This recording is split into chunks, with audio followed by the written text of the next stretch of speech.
మాజీ మంత్రి అంబటి రాంబాబు మాట్లాడిన తీరును తీవ్రంగా ఖండిస్తున్నానని జనసేన నాయకులు సందు పవన్ అన్నారు.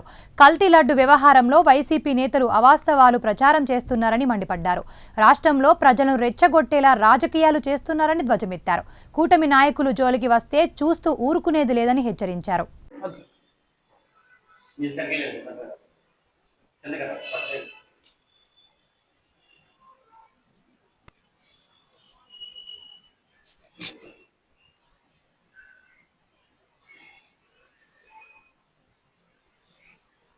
కాపాడదాం కాపాడదాం లౌకిక రాజ్యాంగాన్ని కాపాడదాం కాపాడదాం కాపాడదాం లౌకిక రాజ్యాంగాన్ని కాపాడదాం కాపాడదాం లౌకిక రాజ్యాంగాన్ని కాపాడదాం. మా పార్టీ జనసేన పార్టీ, మా నాయకుడు పవన్ కళ్యాణ్ గారు, మా లక్ష్యం రాజ్యాంగాన్ని కాపాడటం మా ధర్మం. ఇది మా లైన్. ఈ లైన్కి ఏది అడ్డొచ్చినా కూడా, ఏం అడ్డొచ్చినా కూడా ఎవరిని ఉపేక్షించేది లేదు. ఎందుకంటే ఒక పవిత్ర హిందూ దేవాలయం, ఒక పవిత్రత కలిగిన హిందూ మనస్కస్తుల్ని ఇబ్బంది పెట్టే రాజ్యాంగాన్ని అగౌరవపరిచి ఎవరైతే ఈ కుయుక్త రాజకీయాలు చేస్తూ ఉన్నారో, చేసిన పరిస్థితికి ఇవాళ ఎక్కడున్నారో, ఎన్ని సీట్లు అయినాయి అనేది ఇవాళ రాష్ట్ర ప్రజలు ఇచ్చిన పరిస్థితి. అది కూడా తెలిసి కూడా మళ్ళా ఇవాళ హిందూ మనస్కులైన హిందూ ప్రజల మనోభావాల్ని దెబ్బతీయాలని చూస్తే మళ్ళా అదే గతి. అది కూడా తక్కదని చెప్పి జనసేన పార్టీ జిల్లా నాయకత్వం తీవ్రంగా ఖండిస్తూ ఉంది. ఎవరిని డైవర్ట్ పాలిటిక్స్ చేస్తే ఇక్కడ చూస్తా కూర్చోదు. ఒకవేళ నువ్వు అనుకుంటున్నావేమో ఏదైతే ఇవాళ డైవర్షన్ చేసి ఇవాళ కులాన్ని, నాయకుల్ని ఇవాళ మరి ముందుకు తీసుకొచ్చి మాట్లాడుతున్నావు, రాంబాబు లాంటి ఒక కమర్షియల్ నాయకుడిని ఇవాళ అట్లాంటి నాయకుడిని పెట్టి డైవర్ట్ చేస్తే ఇవాళ జనసేన పార్టీ అట్లాంటి డైవర్షన్ పాలిటిక్స్కి దిగజారే పరిస్థితి, అర్థం కాని వ్యక్తులు ఇక్కడ పార్టీ లేదని చెప్పి తెలియజేస్తూ ఉంది. అదేవిధంగా ఆ గౌరవాన్ని, ఏ రాజ్యాంగాన్ని గౌరవించి అయితే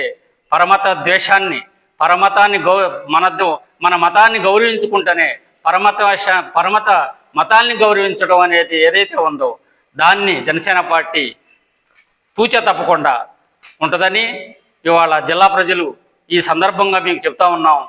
మనం లౌకిక రాజ్యాంగాన్ని కట్టుబడి ఇవాళ మతాన్ని గౌరవించాల్సిన అవసరం ఉందని తెలియజేస్తూ ఉంది. అందరికీ నమస్కారం. ఆంధ్రప్రదేశ్ రాష్ట్రంలోనే కాదు, తెలుగువారు ఎక్కడున్నా సరే పరమ పవిత్రంగా భావించేటువంటి తిరుమల తిరుపతి దేవస్థానంలో గడిచిన 5 సంవత్సరాల్లో లడ్డూ తయారీకి సంబంధించి కల్తీ జరిగింది.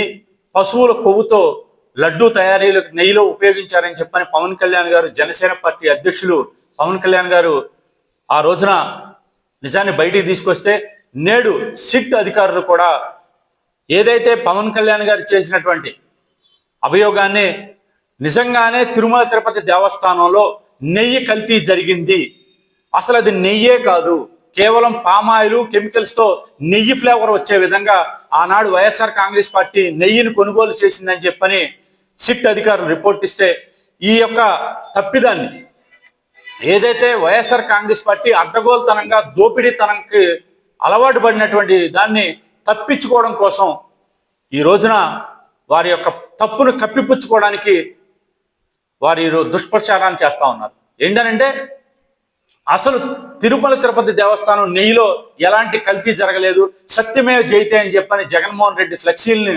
ఆంధ్రప్రదేశ్లో కొన్ని ప్రాంతాల్లో, కొన్ని కూడల్లో ఏర్పాటు చేసి అసత్య ప్రచారాలు చేయడానికి ఒడిగడుతూ ఉన్నారు. దానికి బదులుగా నిన్న కొంతమంది తెలుగుదేశం పార్టీ కార్యకర్తలు జరిగిన వాస్తవాన్ని వెలుగు చూపడానికి గుంటూరులో ఫ్లెక్సీని ఏర్పాటు చేసి, ఈ రకంగా ప్రజల్ని మోసం చేసింది వైఎస్ఆర్ కాంగ్రెస్ పార్టీ అని చెప్పని ఫ్లెక్సీలను ఏర్పాటు చేస్తే, కావాలని చెప్పి ఎక్కడైతే వైఎస్ఆర్ కాంగ్రెస్ పార్టీ దొంగ వైఖరి బయటపడిపోతుందని చెప్పని నిజంగా ఈ రోజున ఫ్లెక్సీలను చించడానికి వాళ్ళు ప్రయత్నం చేస్తూ ఉన్నారు. ఆ సందర్భంగా అక్కడికి వెళ్ళినటువంటి అంబటి రాంబాబు మతాల మధ్య, కులాల మధ్య చిచ్చు పెడుతూ విద్వేషాలు రెచ్చగొట్టాలనేటువంటి పన్నాగంతోనే ఈ రోజున అక్కడికి వెళ్ళి అక్కడ ఉన్నటువంటి కార్యకర్తలందరినీ రెచ్చగొట్టి ఆ పనిని దిగ్విజయం చేశాడని చెప్పడంలో ఎలాంటి సందేహం లేదు. ముఖ్యంగా ఈ సందర్భంగా మేము చెప్తా ఉన్నాం, జగన్ రెడ్డి 5 సంవత్సరాల పాలనలో ఓడిపోయిన తర్వాత, కూటమి ప్రభుత్వం అధికారంలోకి వచ్చిన తర్వాత జగన్మోహన్ రెడ్డి చేసే వైఖరి ఒకటి శవ రాజకీయం, 2 మత రాజకీయం, 3 కుల రాజకీయం. ఈ మూడిట్ల మీద తప్పితే అతని రాజకీయం వేరే ఏది కాదని చెప్పడంలో ఎలాంటి సందేహం లేదు. అందులో భాగంగానే నిన్న అక్కడికి అంబటి రాంబాబును పంపించి కావాలని చెప్పి మత విద్వేషాలు, కుల విద్వేషాలు రెచ్చగొట్టి ప్రశాంతంగా ఉన్నటువంటి ఆంధ్రప్రదేశ్ రాష్ట్రాన్ని విచ్ఛిన్నం చేయాలని చెప్పని వైఎస్ఆర్ కాంగ్రెస్ పార్టీ ఎత్తుగడేస్తా ఉంది. జగన్ రెడ్డిని ఈ సందర్భంగా నేను అడుగుతా ఉన్నా, నిజంగా గనక మీకు చిత్తశుద్ధి అనేది ఉంటే మీరు చేసిన తప్పుకి ఒప్పుకుని శిక్షార్హులకి మీరు సిద్ధమా అని చెప్పని కూడా మేము ఈ సందర్భంగా అడుగుతా ఉన్నాం. నిన్న అక్కడికి వెళ్ళి మాట్లాడినామంటే మాటలేంటి? సాక్షాత్తు ముఖ్యమంత్రిని పట్టుకుని ఒక మాజీ మంత్రివి, మాజీ శాసనసభ్యుడు అసలు ఎంత నీచంగా మాట్లాడుతూ ఉన్నాడు. ఆ మాటలకి నిజంగా సభ్య సమాజం సిగ్గుపడేటువంటి పరిస్థితి. ఆ పదాలు పలకడానికి మా ఆత్మాభిమానం అడ్డొస్తూ ఉంది, మా సంస్కారం అడ్డొస్తూ ఉంది, మా పార్టీ అధినాయకుడు మాకు ఇచ్చినటువంటి సంస్కారం మాకు అడ్డొస్తూ ఉంది. ఇంత నీచాన్ని ఒడిగడతారా? మీరు తప్పులు చేసి అవినీతికి పాల్పడి అడ్డగోలుగా తిరుపతి దేవస్థానం యొక్క ప్రతిష్టను దెబ్బతీసే విధంగా మీరు చర్యలు చేసి ఈ రోజున మీరు ఇంత దాష్టకానికి ఒడిగడతారా? ప్లస్ అసలు ఇన్ని తప్పులు చేసినా సరే వైఎస్ఆర్ కాంగ్రెస్ పార్టీ అంబటి రాంబాబుని ఎలా వెనకేసుకొస్తుందని చెప్పానంటే, ఇలా చూడండి, ఇది YSR Congress party official social media page. దీంట్లో కాపు నేత అంబటి రాంబాబు పై హత్యాయత్నం అంట. కాపు నేత అంట. ఇది కులాల మధ్య చిచ్చు పెడతాం కాదా? ఇది కులాల మధ్య చిచ్చు పెడతాం కాదా? కాపు నేత ఎప్పుడయ్యాడండి అంబటి రాంబాబు? గడిచిన 5 సంవత్సరాల మీరు పరిపాలనలో ఏ రోజన్నా సరే కాపు రిజర్వేషన్కి 5 పైసలు నిధులు ఇవ్వలేదేంటి జగన్ రెడ్డి అని ఏ రోజన్నా ప్రశ్నించాడా? కాపు కార్పొరేషన్కి నిధులు ఎందుకు ఇవ్వట్లేదని చెప్పని ఏ రోజన్నా కాపు కులానికి అండగా నిలబడి ఏ రోజన్నా పోరాటం చేశాడు అంబటి రాంబాబు?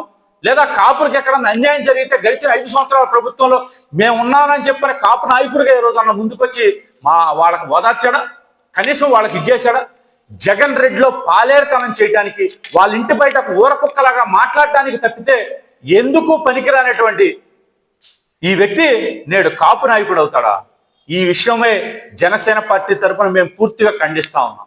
ఇది కులాల మధ్య చిచ్చు పెట్టడానికి మాత్రమే జగన్ రెడ్డి చేసేటువంటి ఒక రాజకీయ కుయుక్తిగా మేము చూస్తా ఉన్నాం.